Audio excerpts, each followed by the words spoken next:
Irmãos, coloquemos de pé, vamos ler a palavra de Deus, lá no livro de Atos dos Apóstolos, no capítulo de número 13. Foi a mensagem que Deus me deu para trazer para a igreja nesta manhã. Atos dos Apóstolos, capítulo de número 13. Versículos de 1 a 3 nós vamos ler nesta manhã. Atos dos Apóstolos, capítulo de número 13. Assim diz a palavra do Senhor. Havia na igreja de Antioquia profetas e mestres: Barnabé, Simeão, por sobrenome Níger, Lúcio de Cirene, Manaém, colasso de Herodes o tetrarca, e Saulo. E servindo eles ao Senhor e jejuando, disse o Espírito Santo: Separai-me agora Barnabé e Saulo para a obra a que os tenho chamado. Então, jejuando e orando, e impondo sobre eles as mãos, os despediram. Deus, glorifica o teu nome. Enche-nos o Espírito Santo. Fala conosco. Oramos em nome de Jesus. Amém.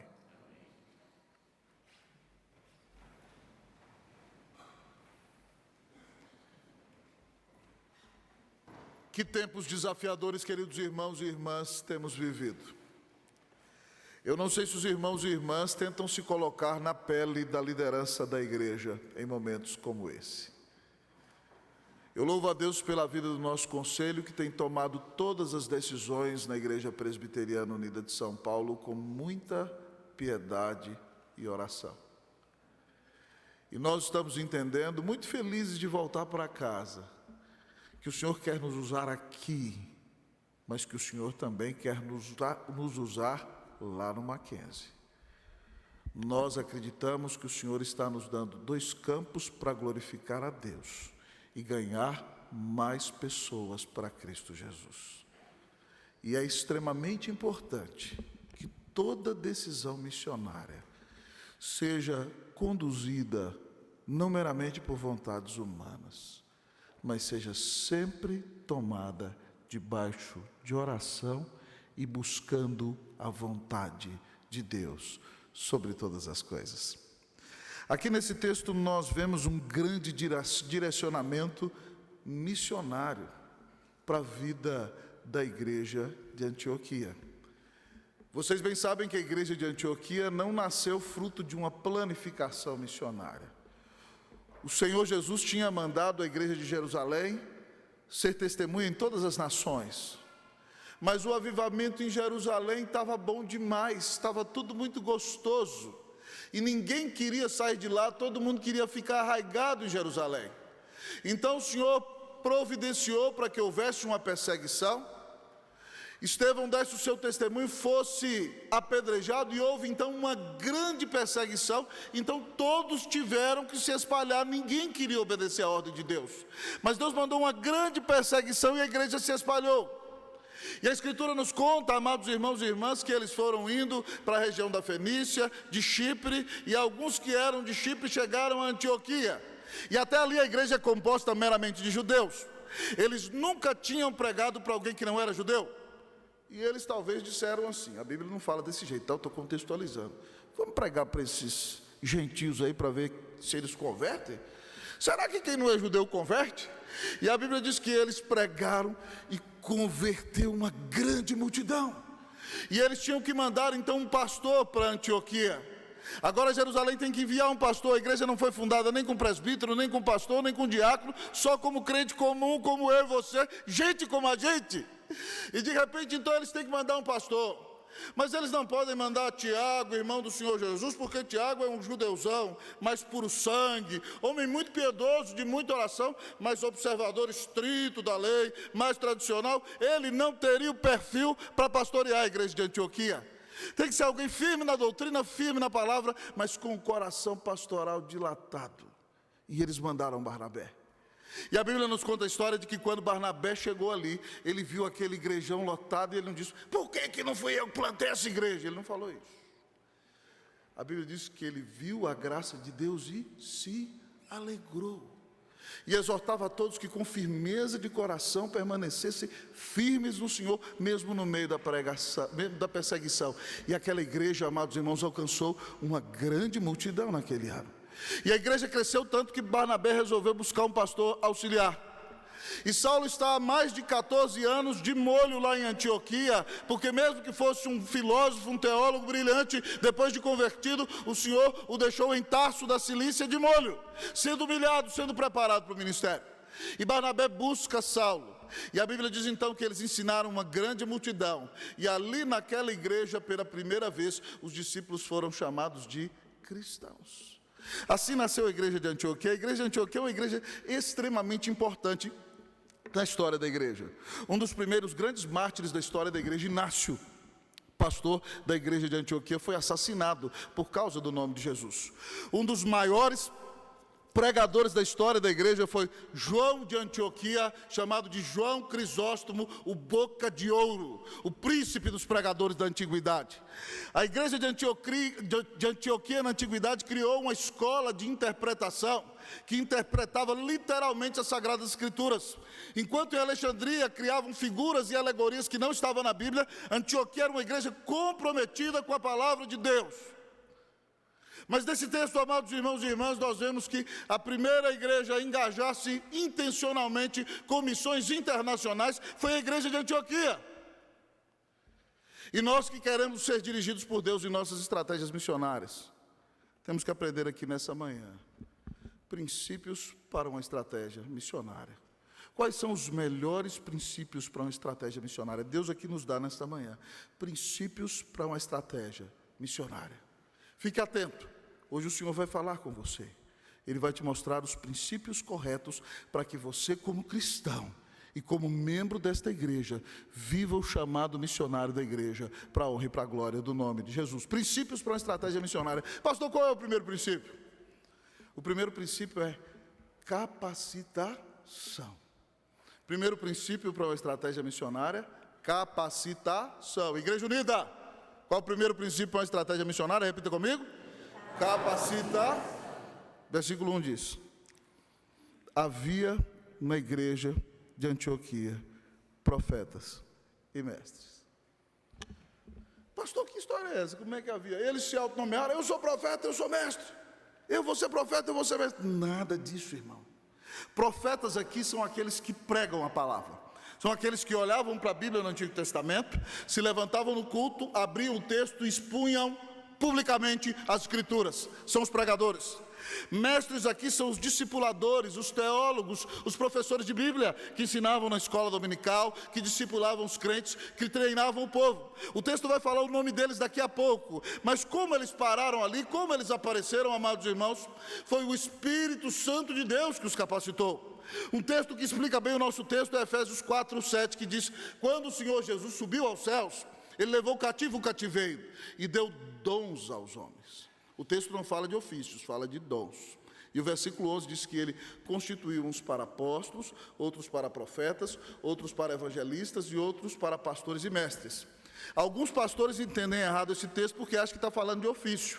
Mas se ele estivesse falando que Deus deu ofício, então eu falar, Ele concedeu uns para apóstolos, outros para presbíteros docentes, outros para presbíteros regentes e outros para diácono. O texto não está falando isso. O texto está falando de dons. Os dons que Deus dá à liderança para capacitar a igreja. Ofício de apóstolo não existe. Se alguém diz eu sou apóstolo, está errado, é farsante. Mas o dom de apóstolo, amado amigo, existe. É o dom do missionário que vai no campo que ninguém foi ainda e planta do zero a pregação da palavra de Deus. É um dom espiritual, não um ofício. O dom do profeta é o dom daquele que abre a Bíblia e expõe para você e aplica a palavra de Deus com clareza e com fidelidade na sua vida, você goste ou não. Todos nós temos a missão de evangelizar, mas há aqueles que são capacitados por Deus para ganhar almas por meio da evangelização. E Deus constituiu também pastores para o cuidado do rebanho e mestres que nos ensinam com clareza a palavra de Deus. O Senhor foi quem constituiu. Nós precisamos entender, amados irmãos, se qualquer um de nós faz alguma coisa na igreja, não é pelo nosso próprio poder.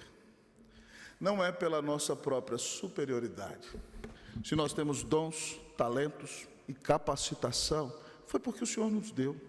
Se nós tivemos boa educação, foi porque o Senhor nos deu. Se nós tivemos disposição para nos preparar, foi porque o Senhor nos deu. Se qualquer um ocupa qualquer lugar na igreja, precisa entender que dons e talentos vêm de Deus. E isso deve fazer de nós homens e mulheres humildes. Paulo diz em 1 Coríntios 4:7, quem é que te faz sobressair? Que tens tu que não tenhas recebido? E se o recebeste, por que te vanglorias como se o não tiveras recebido? Tudo vem de Deus. Então, se a igreja tem dons, talentos e é abençoada, nós temos que dar toda a glória a Deus, porque Deus é quem capacita a igreja. Graças a Deus, porque Ele capacita a igreja. Essa semana, eu preguei no seminário presbiteriano Asheville Green Simonton, na Semana Teológica, no Rio de Janeiro. Ele leva o nome do pioneiro que começou o seminário, pioneiro, Simonton, que lá na Baía de Guanabara, no dia 12 de agosto de 1859, aportou. Simonton foi um moço que viveu um avivamento em Harrisburg, da Pensilvânia. E junto com alguns irmãos, ele foi responsável por plantar a segunda igreja de Harrisburg. E Deus o chamou para o ministério. E quando ele vai para o seminário, ele pensa que vai ser um pastor nos Estados Unidos. Ele resistiu muito, mas quando bebê, seu pai o tinha consagrado para ser um pastor nas mãos do Senhor Jesus. E quando Simonton vai para o seminário, pensando que vai pastorear nos Estados Unidos a vida inteira, ele ouve um sermão de Charles Hodge, um dos maiores teólogos da história da igreja, falando sobre a importância de se alcançar as nações com o evangelho de Cristo Jesus. E o coração de Simonton, irmãos, é comovido. Ele se sente pequeno, mas Deus o prepara e ele pensa que deve ir à Colômbia. Mas depois de 2 anos de oração, Simonton sai de Princeton para vir para o Brasil. E até hoje nós somos abençoados, porque Deus capacitou aquele irmão, que viveu apenas 8 anos no nosso país. Plantou a primeira igreja presbiteriana, organizou o primeiro presbitério, organizou o primeiro seminário, ordenou o primeiro pastor brasileiro, o reverendo José Manuel da Conceição, escreveu o primeiro periódico evangélico da América Latina, perdeu sua esposa, sua filhinha, sofreu muito, morreu jovem aos 36 anos, mas capacitado por Deus, fez a obra neste país. Que nós nos entendamos, irmãos, que nós entendamos que é Deus quem nos capacita. Talvez você está aqui nessa manhã e diga, pastor, eu não sou capacitado. Eu sinto que eu sou fraquinho demais. Eu quero dizer para você que Deus não escolhe os capacitados. Deus capacita os escolhidos. Deus não escolhe os capacitados. Deus capacita os escolhidos. Diga aí para o seu irmão essa frase, fala para ele. Fala, bom dia. Deus não escolhe os capacitados. Deus capacita os escolhidos. Diga para ele que Deus te capacite, em nome de Jesus. Amém. Mas ao olharmos para o texto, o Senhor quer nos apresentar, queridos irmãos e irmãs, um outro princípio para a nossa estratégia missionária, como Igreja Presbiteriana Unida de São Paulo. O primeiro princípio é capacitar. Capacitar? Pode responder, Laís. Laís é professora, ela faz a mesma coisa na sala de aula com os meninos. Pastor, então, qual é um outro princípio para a estratégia missionária? O outro princípio para a estratégia missionária, irmãos, é unidade. Qual é o outro princípio do texto para a estratégia missionária? Vamos ler, versículo de número 1, todos juntos. 1, 2, 3, leamos. Havia na igreja de Antioquia profetas e mestres, Barnabé, Simeão, por sobrenome Níger, Lúcio de Cirene, Manaém, Colasso de Herodes, o tetrarca, e Saulo. Pastor, está forçando a barra, cadê a unidade aqui do texto? É a implicação óbvia, amados irmãos, do texto. Aqui nós temos pessoas diferentes, de nacionalidades diferentes, de culturas diferentes, de estilo diferente, de capacidade, de nível de diploma e de educação diferente, com idiosincrasias totalmente distintas, e elas vivem um avivamento e trabalham bem juntas na igreja. É óbvio que a unidade está aqui no texto, apesar da diversidade deles. O texto começa falando, por exemplo, do pastor titular da igreja, Barnabé, coração dilatado, amoroso, pastor que abraçava, cuidava, pregava com paixão e abençoava o rebanho.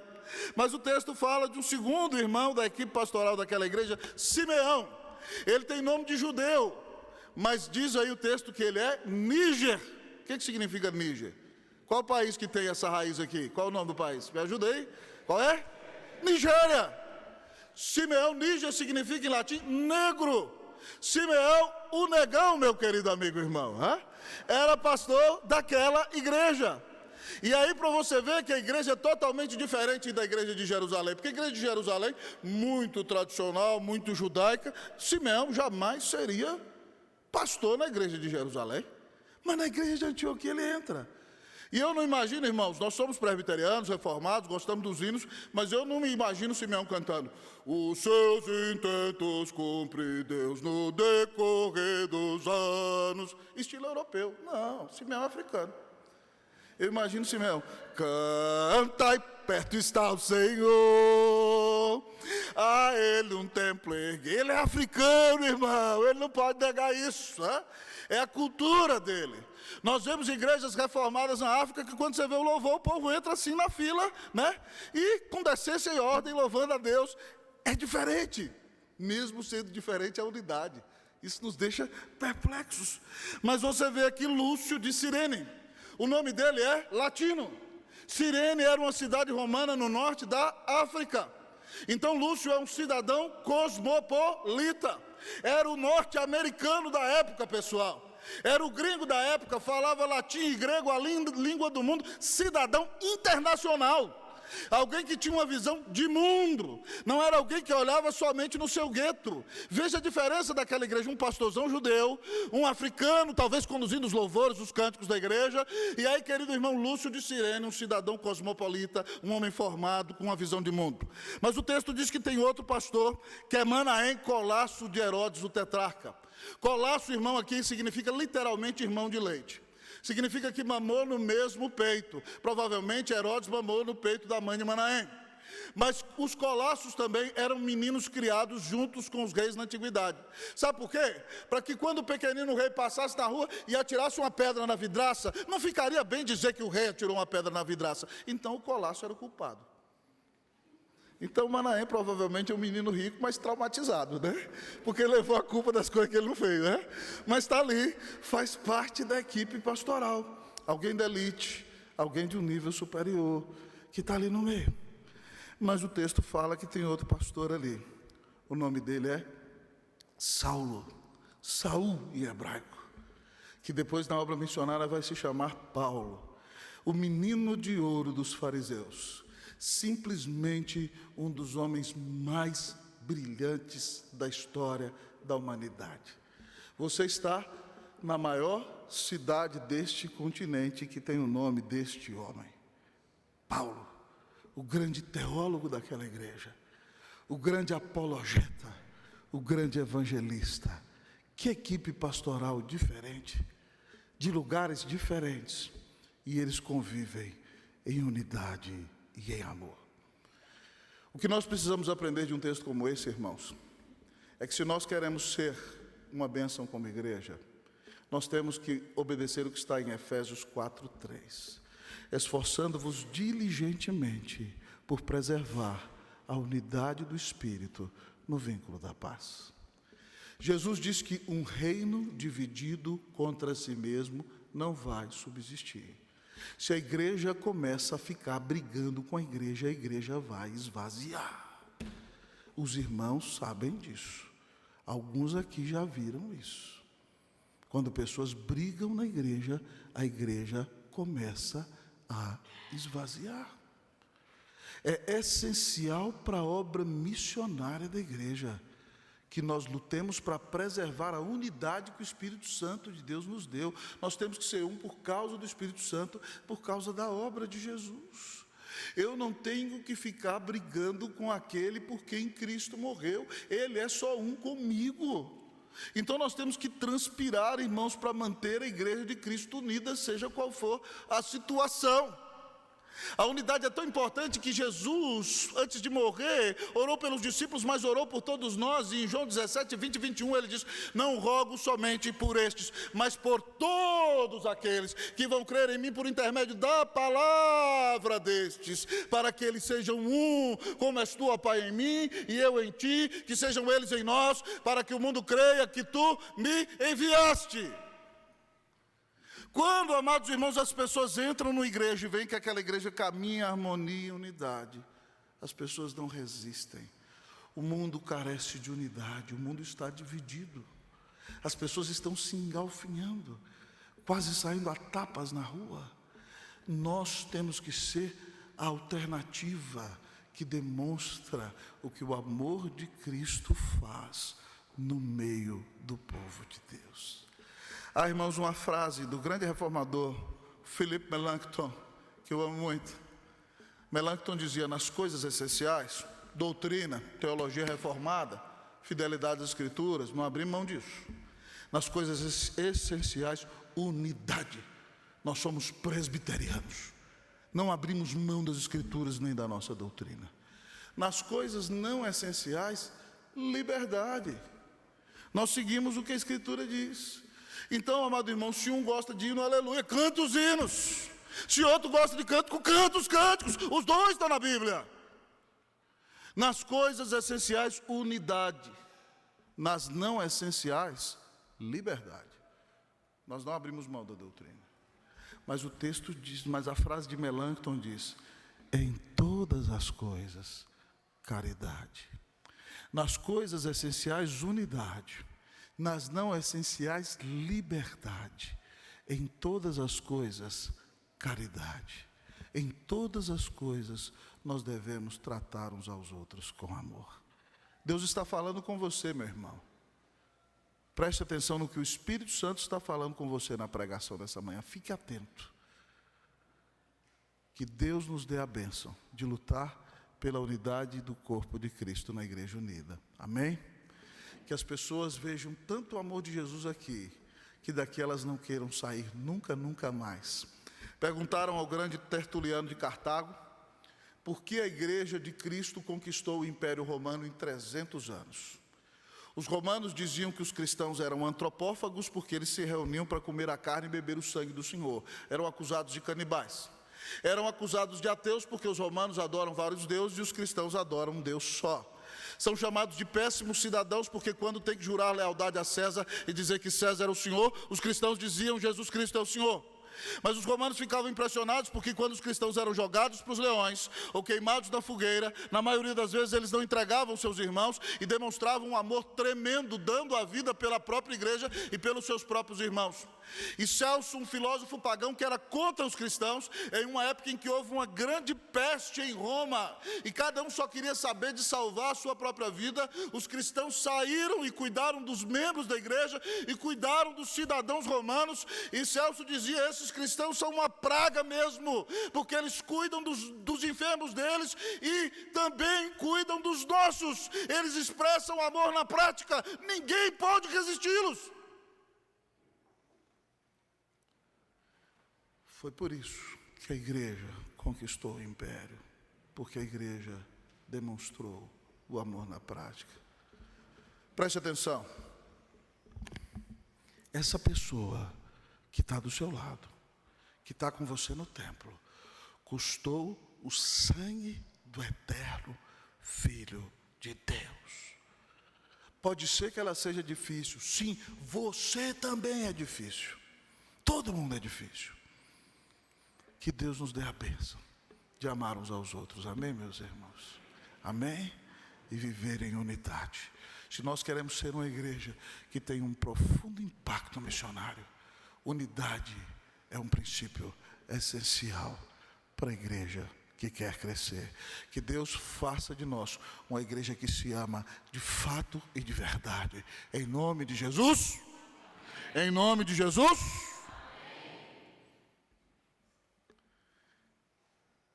Irmão, preste atenção. Talvez você não entendeu. Você não tem a opção de não cumprir a sua missão. E se você achar que tem opção, Deus colocou a Cracolândia na porta da Unida para ela entender que ela não tem opção. E se você continuar achando que tem opção, Deus vai colocar a Cracolândia lá na porta da sua casa. Para você entender que não tem opção. Fazer missões ou não, não é opção. Jesus não abre mão disso. É dever da igreja. E é dever de todos nós.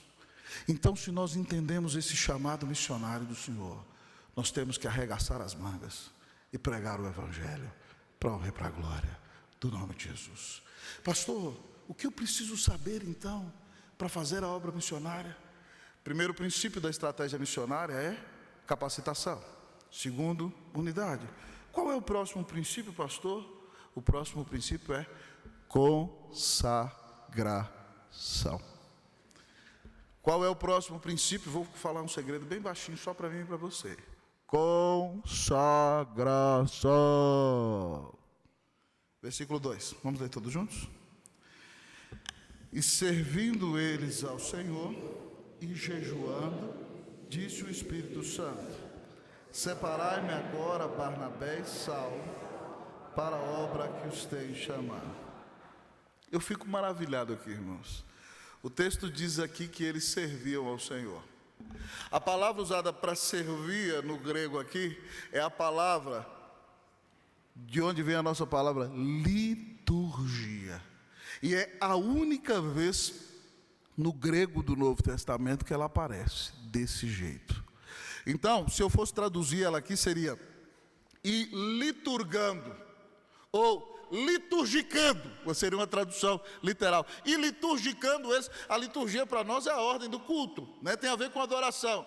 E liturgicando eles ao Senhor, e liturgando eles ao Senhor. O que é isso, pastor? Significa uma vida de adoração a Deus.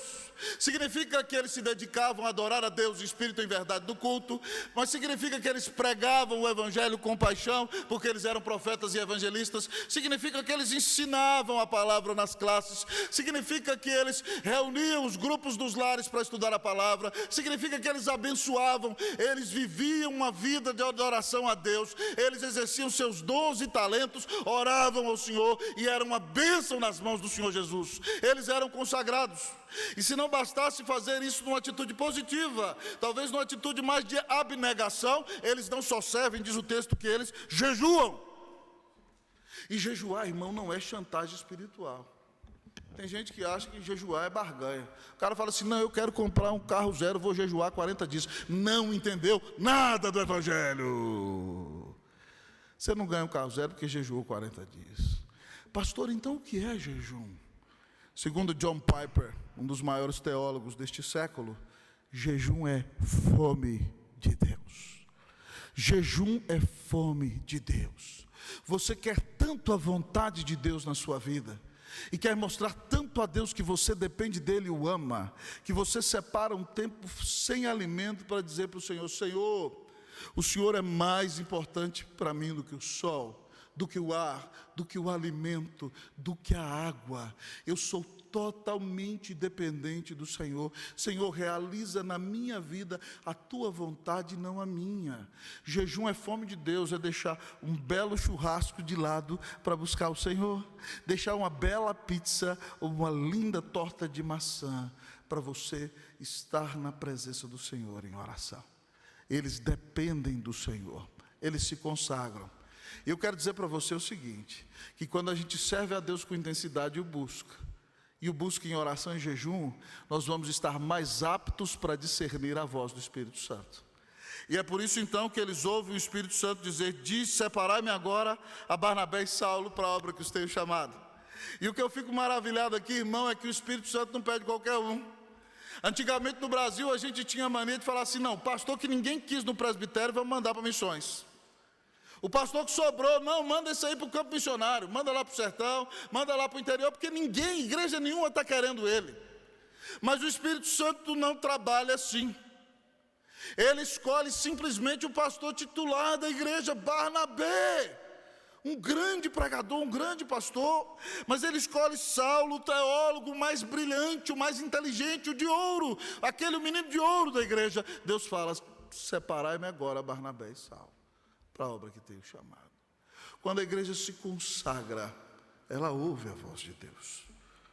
A Unida Irmãos tem oração todo sábado de manhã. Nós temos tido dias aqui de visitação da graça de Deus. Nós desafiamos você a ter uma séria vida de oração, uma séria vida de estudo da palavra, uma séria vida de busca da presença de Deus. Se você se consagra, pasme comigo, preste atenção, o Senhor vai dar a direção clara para a sua vida. Se você quer entender a vontade de Deus para você, comece a orar. Comece a parar de viver para você, comece a servir. Eu acho maravilhoso, daqui Ronaldo Lidório tirou aquele princípio, que você nunca deve mandar para longe quem não é bênção perto.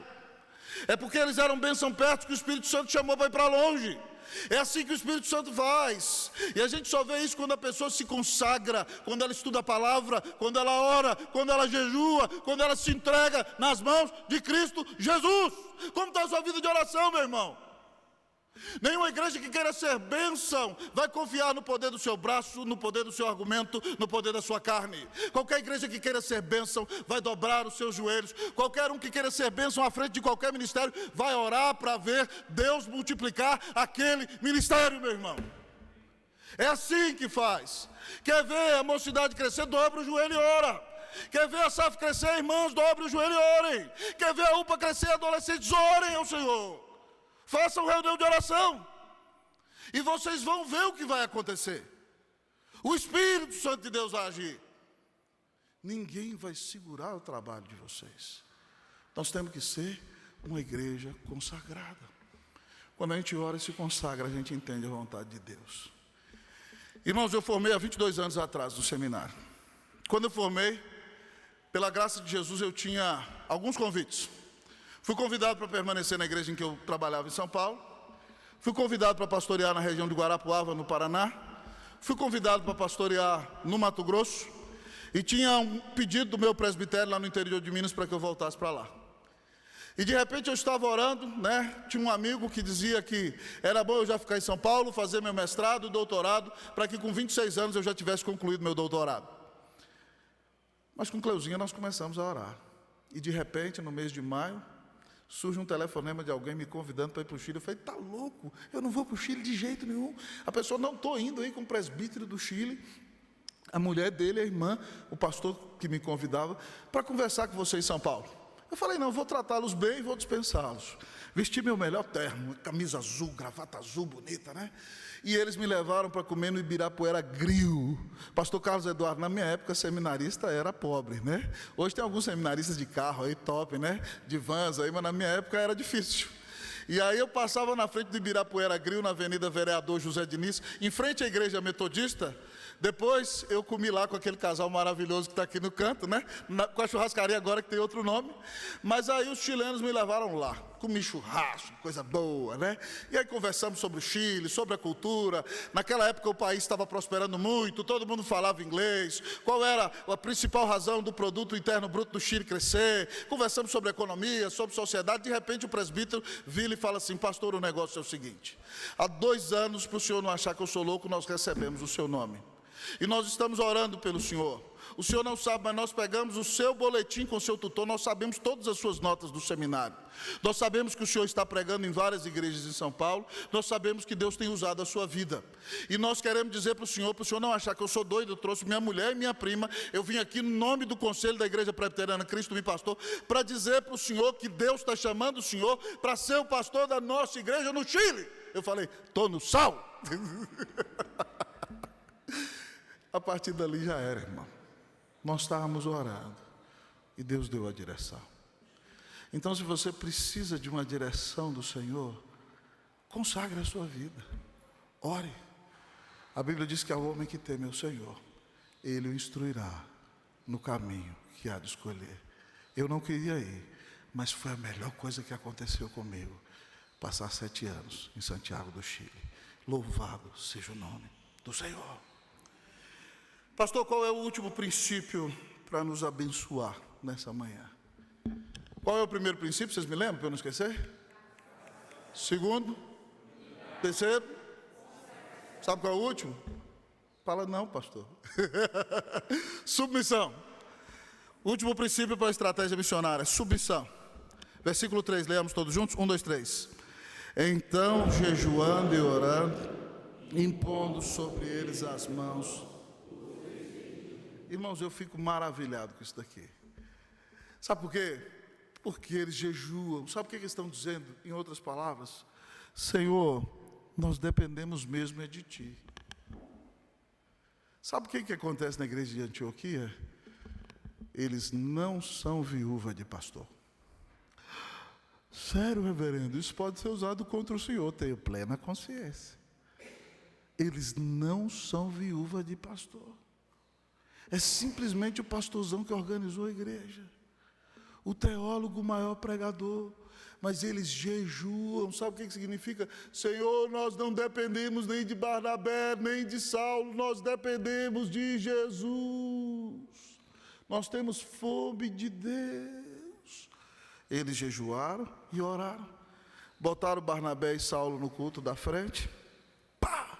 A liderança impôs as mãos, diz aqui o texto. Fizeram um cultão oficial e os despediram. A palavra para despedir no grego que eu gosto dela é como quando você tinha um navio amarrado, você solta o navio e deixa a corda aí. Esse é o significado. Deixa aí. Deus está mandando. Eles se submeteram à vontade do Senhor. Quando Simonton veio para o Brasil, irmãos, algumas pessoas convidaram ele para ser pastor. Ele era autodidata em direito, formado em pedagogia e estudou teologia num dos melhores seminários da história. Você há de convir comigo que ele tinha inúmeros convites. Uma grande igreja de Baltimore desejava Simonton como pastor dela. E diziam para ele, você vai voltar para o Brasil? Aquele país que tem peste, tem doença, não tem saneamento básico, você é louco. O que você vai fazer no Brasil, Simonton? Os Estados Unidos é muito grande, tem muita gente para alcançar aqui. Simonton disse, o lugar mais perigoso é o lugar mais seguro, se você está no centro da vontade de Deus. Eu quero consolar o coração de quem está desesperado porque a gente voltou para cá antes da Cracolândia ir embora. Tem gente que está angustiada com isso. Eu quero dizer para você que se Deus nos trouxe para cá, o lugar mais perigoso é o lugar mais seguro, se você está no centro da vontade de Deus. Mas o inverso é uma verdade. O lugar mais seguro se torna o lugar mais perigoso quando você está totalmente distante da vontade de Deus. Você está submisso à vontade de Deus? Você diz, Senhor, seja feita na minha vida a tua vontade e não a minha. De repente, jovem, você está de olho naquela menina da igreja, jejuando há anos, orando, e de repente chega um rapaz de fora que você nem conhece, e aparece, conquista e leva a menina, e você fala, que absurdo isso! Seja feita a vontade de Deus. Além disso, vou te contar um segredo. Você não conhece o temperamento dela. Você não sabe o gênio dela. Foi livramento, varão. Aleluia! Dê glória a Deus. Submeta-se à vontade do Senhor. Que Deus faça de nós uma igreja submissa. Que Deus faça com que a unida entenda que Ele é quem a capacita. Que Ele quer que estejamos mais unidos do que nunca. Nesse tempo em que estamos em 2 campos missionários dessa cidade. Nós somos uma única igreja, aqui e lá no Mackenzie, é a mesma igreja. Não toleramos dizer 2 igrejas diferentes, é a mesma igreja, uma só igreja. Nós vamos nos consagrar, vamos orar ao nosso Deus, vamos fazer a obra no poder do Espírito, e Ele vai realizar a vontade dEle. E nós vamos dizer, Senhor, seja feita a tua vontade e não a minha. Que Deus nos use como uma igreja missionária para abençoar São Paulo, o Brasil e o mundo. Que Deus nos abençoe, em nome de Jesus. Amém.